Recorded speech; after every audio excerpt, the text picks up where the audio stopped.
Bakit ganito ang iyong score? Noon ay top 1 ka, ngayon top 5 na. Ano nangyari? Explain mo to sa akin. I'm sorry, ma. Ang dami ko na kasi problema ang iniisip. I'm so disappointed on you.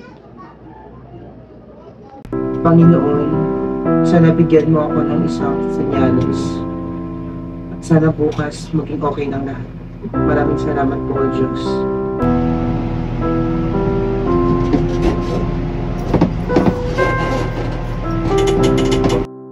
Ano ba ito? Psalm 37 verse 5. Commit your way to the Lord, trust in Him, and He will act. Ito na ba yung sign, Lord? Ako si Vince. May kainaan, pero lumalaban. Minsan sa buhay, may mga sandali tayong kinakailangang harapin ang ating mga sarili.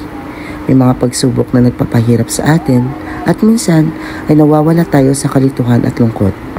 Hindi mo kailangan maging perpekto. Mahalaga, tatanggapin mo ang iyong mga kahinaan at mahalin ang iyong sarili. Tandaan mo na ikaw ay mahalaga at karapat-dapat sa kaligayahan at tagumpay. Huwag kang magpatalo sa mga takot at pag-aalinlangan. Sa bawat umaga, magbigay ng pasasalamat sa iyong sarili at magtiwala na kaya mong harapin ang anumang hamon. Mahalin mo ang iyong sarili dahil ikaw ay bukod tangi at espesyal. Panginoon, patnubayan mo po ako sa bawat takbang ng aking gagawin at bigyan mo ako ng lakas ng loob at tiwala sa sarili. Amen.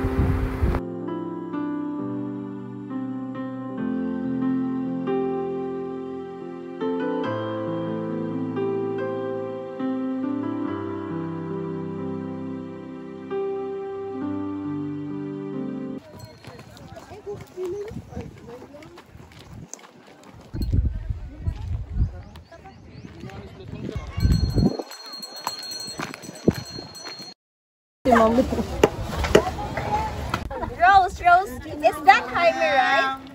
Vin! Hoy! Chanel number 1, right? Yeah, Chanel number 2. And Chanel number 3.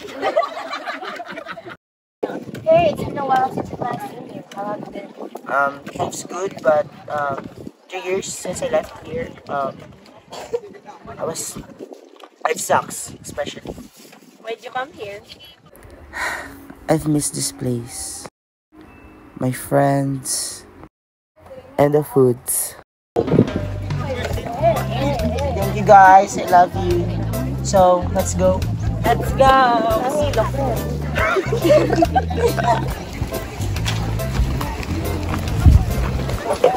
Ang samahan ng mga kaibigan na nagbibigay saya, suporta, at kalakasan sa bawat isa sa bawat yugto ng buhay.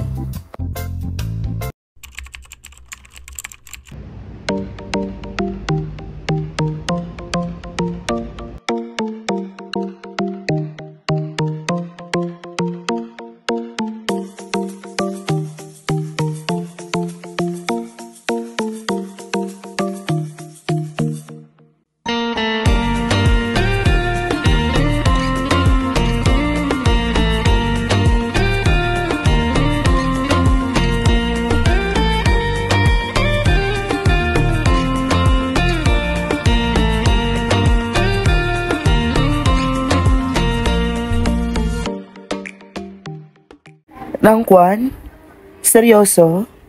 Rangkwan ako? Yes! Salamat Diyos! Mga kaibigan, sa buhay, madalas tayong dumarating sa mga pagsubok na tila gusto na natin sumuko. Ngunit, importante na tandaan natin na hindi tayo dapat mawalan ng pag-asa. Kahit gaano kahirap, kailangan natin maging matatag at hindi sumuko.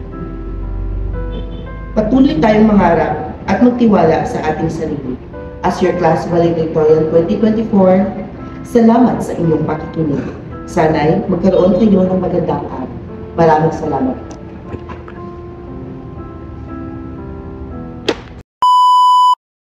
Sa mundong ito, maraming pagsubok ang ating hinaharap. Minsan, parang gusto na nating sumuko dahil sa bigat ng pasanin ng buhay. Ngunit, kahit gaano kahirap, huwag nating pabayaan ang sarili na mawalan ng pag-asa. Ngunit, hindi lamang paglaban ang mahalaga sa buhay. Kailangan din nating matutong maging masaya sa kabila ng mga pagsubok. Sa bawat araw, punuin natin ang ating mga puso ng pasasalamat sa mga munting bagay na nagtudulot sa atin ng ligaya. Dahil sa huli, ang pagiging matatag at masaya ang magdadala sa atin sa tunay na tagumpay sa buhay.